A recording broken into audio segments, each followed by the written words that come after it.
Se você quer investir no mundo inteiro, existe uma decisão que parece operacional, quase irrelevante, mas que, na prática, pode estar fazendo você acumular menos patrimônio ao longo das décadas, mesmo acertando nos investimentos. Faz mais sentido investir em ETFs aqui no Brasil pela B3 ou acessar esses mesmos mercados diretamente no exterior? A maioria das pessoas não para pensar nisso. Parte do princípio de que, se o ativo final é o mesmo, como o índice global ou o SP500, então o caminho até ele não importa. Mas importa, e bastante. Dependendo da estrutura que você escolhe, você pode estar pagando mais taxas, enfrentando uma tributação menos eficiente e, no limite, assumindo riscos que nem percebe. E o ponto mais importante é que isso não aparece de forma evidente. ETFs se tornaram o principal veículo de investimento global justamente por prometerem simplicidade, diversificação e baixo custo. Só que essa simplicidade é, em parte, ilusória. Existe uma diferença relevante entre investir diretamente nesses ativos e investir através de uma estrutura intermediada, como acontece no Brasil. E essa diferença não aparece na tela do home broker. Ela está por trás, na forma como o produto é construído, nos custos embutidos, na tributação e até no ambiente jurídico em que esse investimento está inserido. Ignorar isso é tratar como detalhe algo que no longo prazo tem impacto direto na construção de patrimônio, e tudo começa pela estrutura. A primeira diferença relevante está justamente aí, e ela é menos óbvia do que parece. Quando você compra um ETF no exterior, em muitos casos você está acessando diretamente o ativo final, como um fundo que replica o SP500 ou um índice global. É uma relação mais simples, mais direta. Já no Brasil, a dinâmica costuma ser diferente. Muitos ETFs listados na B3 não investem diretamente nos ativos que compõem o índice. Eles funcionam como uma camada intermediária, aplicando recursos em outros ETFs no exterior, que aí sim fazem a replicação. Na prática, isso significa que você não está apenas investindo em um mercado global, você está investindo em uma estrutura que passa por mais de um nível até chegar nesse mercado. E esse detalhe, que parece técnico, começa a abrir uma sequência de consequências. Cada camada adicional tende a trazer implicações. Pode ser custo, pode ser eficiência, pode ser tributação. O investidor olha o nome do ETF e acredita que está exposto diretamente ao índice, quando na verdade está acessando esse índice por meio de um veículo que depende de outro veículo. E é exatamente essa diferença estrutural que explica por que dois investimentos aparentemente iguais podem gerar resultados bem diferentes ao longo do tempo.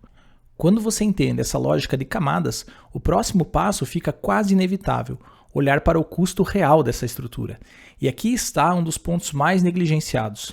Ao investir diretamente no exterior, você normalmente paga uma taxa de administração clara, explícita e, em muitos casos, bastante baixa. Já quando investe via ETFs brasileiros que acessam outros ETFs lá fora, essa simplicidade desaparece, porque você passa a ter duas camadas de cobrança: a taxa do ETF brasileiro e a taxa dos ETFs no exterior que ele utiliza. Isoladamente, nenhuma dessas taxas costuma chamar a atenção. O problema é o efeito combinado ao longo do tempo. Você está pagando por uma estrutura que replica outra estrutura, e essa duplicidade cria uma fricção silenciosa na sua rentabilidade. Não é algo visível no curto prazo, mas em um horizonte de 10, 20 ou 30 anos, isso deixa de ser marginal e passa a ter impacto concreto no patrimônio acumulado. E é exatamente aqui que muita estratégia aparentemente eficiente começa a perder dinheiro, sem que o investidor perceba. E como isso não é óbvio e nem intuitivo, é exatamente esse tipo de decisão que eu destrincho passo a passo na minha formação completa. Porque no fim, não é sobre acessar o mercado global, é sobre fazer isso da maneira certa. Se quiser saber mais detalhes, o link está na descrição. Quando entramos na tributação, a diferença entre as estruturas deixa de ser um detalhe técnico e passa a ser uma variável central da estratégia. No Brasil, a regra é relativamente direta. ETFs são tributados como renda variável sem a faixa de isenção que existe para ações em vendas menores. Ou seja, existe um custo fiscal sempre que você realiza lucro. E ao investir via estruturas locais, você fica preso a esse modelo, independentemente de como os ativos lá fora são organizados. Só que fora do Brasil existem alternativas desenhadas justamente para melhorar essa eficiência. Um dos exemplos mais relevantes são os ETFs domiciliados na Irlanda. Sem entrar em todos os detalhes ainda, o ponto central é que a jurisdição e a forma jurídica do fundo influenciam diretamente como os impostos incidem ao longo do tempo, especialmente sobre dividendos e sobre a acumulação de capital dentro do próprio ETF.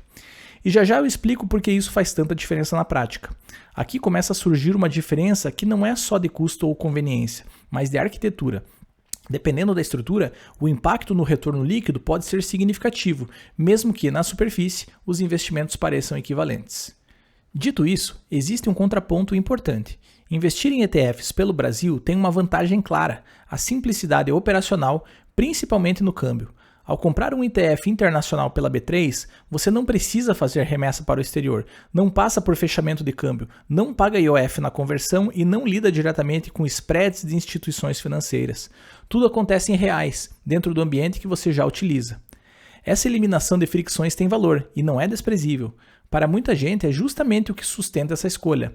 Mas essa facilidade não vem de graça. Ela está associada a uma estrutura diferente, que, como vimos, pode ser menos eficiente em outros aspectos. Então, a decisão começa a ganhar forma.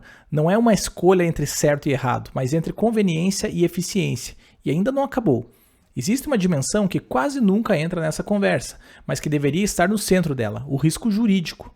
Quando você investe em ETFs no Brasil, toda a estrutura está submetida ao ambiente regulatório brasileiro. Isso significa que mudanças tributárias, ajustes de regra e decisões locais continuam impactando diretamente o seu patrimônio. Em outras palavras, você pode estar comprado no mercado global, mas ainda operando sob as regras do Brasil. E isso não é teórico. O Brasil tem um histórico consistente de mudanças fiscais e regulatórias, não necessariamente negativas, mas frequentes o suficiente para introduzir incerteza. Quando você estrutura parte do patrimônio no exterior, dependendo de como faz isso, você começa a diluir esse risco, porque deixa de depender exclusivamente de um único sistema jurídico.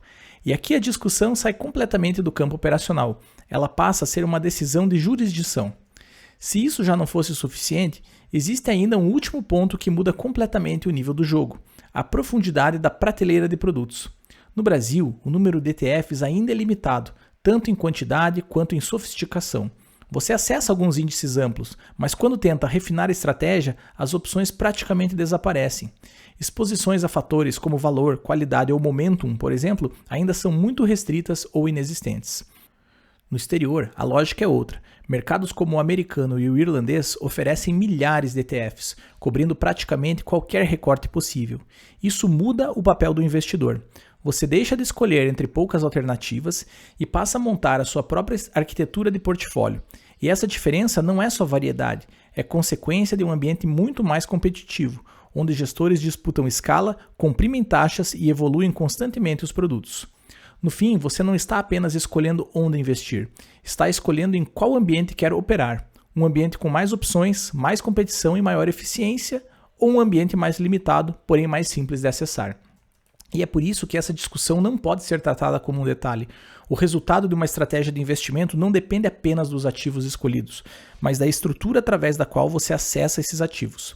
Dois investidores podem ter a mesma exposição global e ainda assim chegar a resultados diferentes ao longo do tempo, simplesmente porque um utilizou uma estrutura mais eficiente do que o outro. Quando você junta todos esses elementos, camadas de intermediação, custos acumulados, diferenças tributárias, risco jurídico e profundidade de mercado, fica claro que essa decisão está longe de ser operacional. Ela é estratégica e tende a produzir efeitos que só ficam evidentes com o passar dos anos. Investir globalmente não é apenas diversificar geograficamente, é decidir como essa diversificação será implementada. Porque no longo prazo, não é só o que você investe que define o resultado, é a estrutura que você escolhe, mesmo que você nunca tenha parado para pensar nela.